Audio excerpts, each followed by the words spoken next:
Je suis trop loin de toi, trop loin d'être bien, trop loin de toi.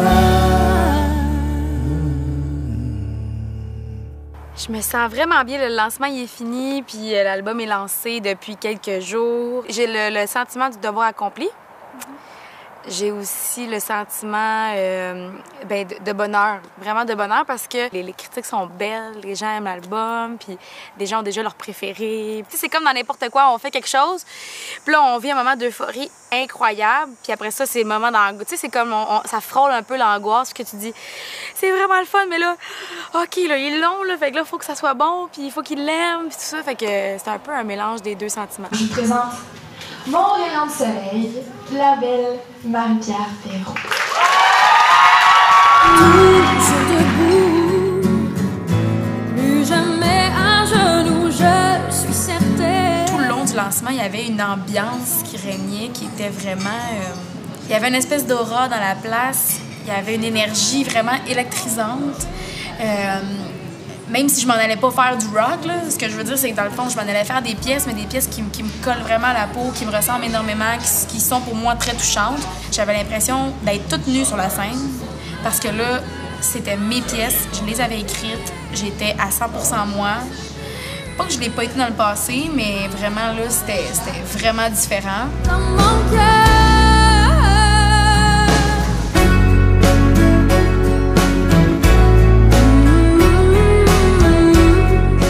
J'étais aussi, il faut que je le dise, entourée de musiciens que j'aime d'amour. C'est tous des gars que je connaissais très bien, avec qui j'étais hyper à l'aise. Puis j'avais l'impression que sur cette scène-là, j'étais comme un peu chez moi, dans ma petite maison. Ça a été un événement incroyable. J'étais submergée d'amour, submergée de bonheur. J'ai pleuré sur la scène, ce qui n'est... Ben, je suis une fille très sensible, là, je dois l'avouer. Mais c'est pas mon genre nécessairement de pleurer et tout ça. Mais là, c'était comme un peu... Il y avait comme trop d'émotions.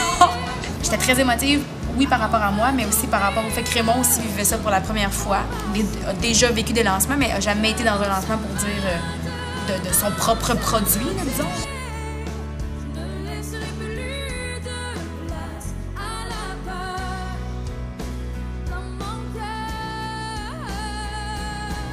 Franchement, ça a été une expérience incroyable pour moi. C'était très stressant, évidemment, mais c'est une belle soirée. L'évolution de ce projet-là, c'est avec beaucoup d'efforts, mais c'est une grande fierté pour moi. Le soir du lancement, dans le fond, ça a été la conclusion. Ben, la conclusion, mais aussi le début sur autre chose, mais ça a été comme un point culminant dans notre projet.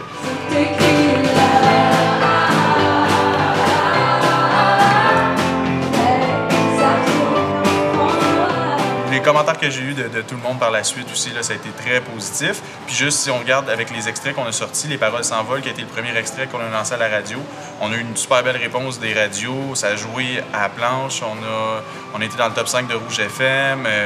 Quelques mois plus tard, on a sorti Trop loin, le duo avec William Deslauriers.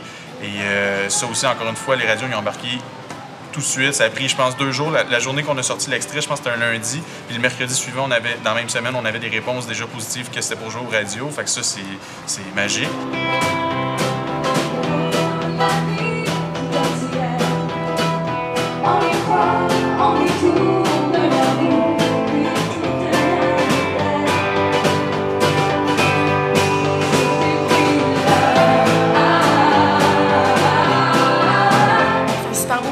Puis on a mis beaucoup d'efforts, puis on a mis beaucoup d'argent aussi, Raymond et moi.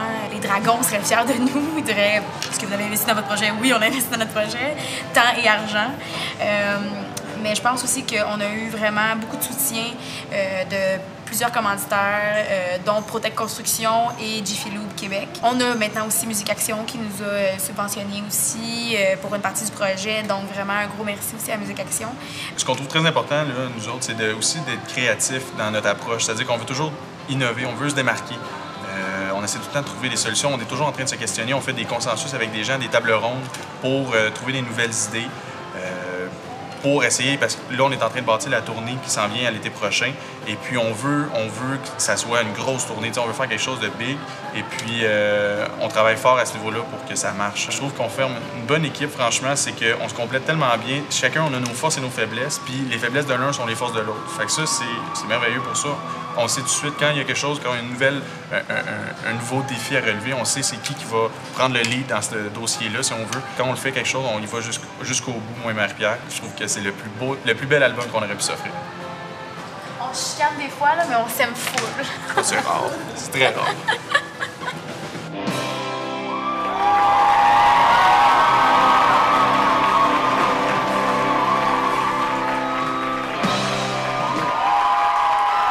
Je peux pas dire que ça a été du gros travail, ça a été plus du gros fun. Ça a été vraiment génial de faire de la musique ensemble et sortir le meilleur qu'on pouvait. Après ça, mettre ça en band, mettre ça en vocal. On a choisi son meilleur micro, à mon avis, pour sa voix. Puis ça a été, c'est une soie à travailler. C'est une super chanteuse technicienne, mais vraiment bonne, facile à travailler, tellement cool et tellement perfectionniste, ce qui va bien avec moi. Fait que je pense qu'on a un super bon album, vraiment un bon album à présenter. Puis je pense pas que ce soit le dernier, il va peut-être en avoir d'autres après, on verra. Mais ça a été un plaisir, puis c'est une soie à travailler avec Marie. Tant qu'elle va vouloir que je sois là, je vais être là. Pas se laisser engloutir. Il fallait fuir.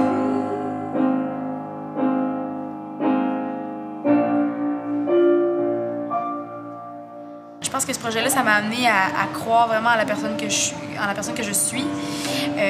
Je l'ai dit dans la pochette de l'album, j'ai jamais vraiment rêvé. Parce que chaque fois que je rêvais à quelque chose, souvent ça se passait pas et tout ça, j'ai pas été habituée à rêver. Aujourd'hui, je l'ai dit dans la pochette, cet album-là, c'est mon rêve qui se concrétise. C'est le premier album qui me ressemble. C'est la première fois que je prends mon projet en main. Vraiment, ça va être un des plus beaux accomplissements dans ma vie. J'espère qu'il y en aura d'autres. Puis en même temps, je me dis, s'il n'y en a pas d'autres, il peut y avoir tellement de facteurs. On est dans une industrie qui est très difficile quand même, l'industrie de la musique au Québec. S'il n'y en a pas d'autres, je vais avoir été au bout de ce que je voulais faire, au bout de mon projet, puis au bout je vais avoir fait l'album dont j'ai toujours rêvé. Je me souviendrai toujours, mon premier réalisateur, Pierre Bazinet, que j'aime d'amour, m'avait dit, est-ce que tu peux mourir avec cet album-là? Est-ce que ça pourrait être le dernier de ta vie? Si c'est possible, t'as fait tout ce que tu pouvais, puis vraiment t'as tout donné. Ben, je peux mourir avec M'enraciner. C'est drôle à dire, là, mais je peux mourir avec M'enraciner. Je vais avoir vraiment... J'ai une grande fierté face à cet album-là. Puis, je suis hyper contente parce que les fans, puis ça, je le vois tous les jours, puis je le vois avec les vues sur YouTube, autant pour Les Paroles s'envolent que pour Trop loin, puis que probablement pour les prochains extraits. Les gens réagissent fortement à ce que je fais, puis je suis très contente. J'ai un grand soutien de la part de mon public qui demande on veut voir Marie-Pierre à telle émission, puis on veut l'entendre, puis nanana. Puis je pense qu'on n'existe pas s'ils sont pas là, puis c'est très cliché à dire, puis il y a beaucoup d'artistes qui le disent, mais c'est tellement vrai. Si les fans ne sont pas là, on n'existe pas. Donc c'est un peu aussi, oui, je chante pour moi parce que j'aime ça, mais je chante aussi beaucoup pour eux. Donc bref, tout ce que j'ai hâte, c'est de pouvoir amener mon petit album un peu partout à travers le Québec, de leur chanter plein de chansons et qui sait peut-être traverser un jour en Europe avec cet album-là. C'est sûr qu'on l'a toujours en tête. Est-ce qu'un jour ça arrivera, je ne sais pas, mais bref, on l'a en tête, ça c'est certain. Donc j'espère que cet album-là va avoir une belle et longue vie. Voilà. And it's been a lonely road, 23 years old. And it's been a lonely road, figuring which way I'd go. And I would always fight, and I would always find the light. And it's been a lonely road, every step I go. And it's been a lonely road, trying to find myself, I know.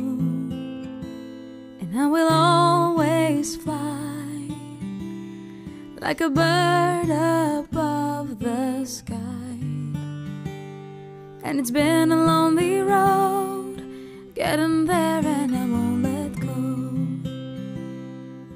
Each and every step, I can see the glow, wind beneath the feathers of my soul.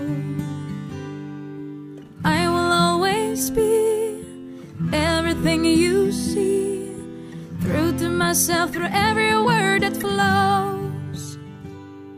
And it's been a lonely road, getting there and I won't let go. C'est tout.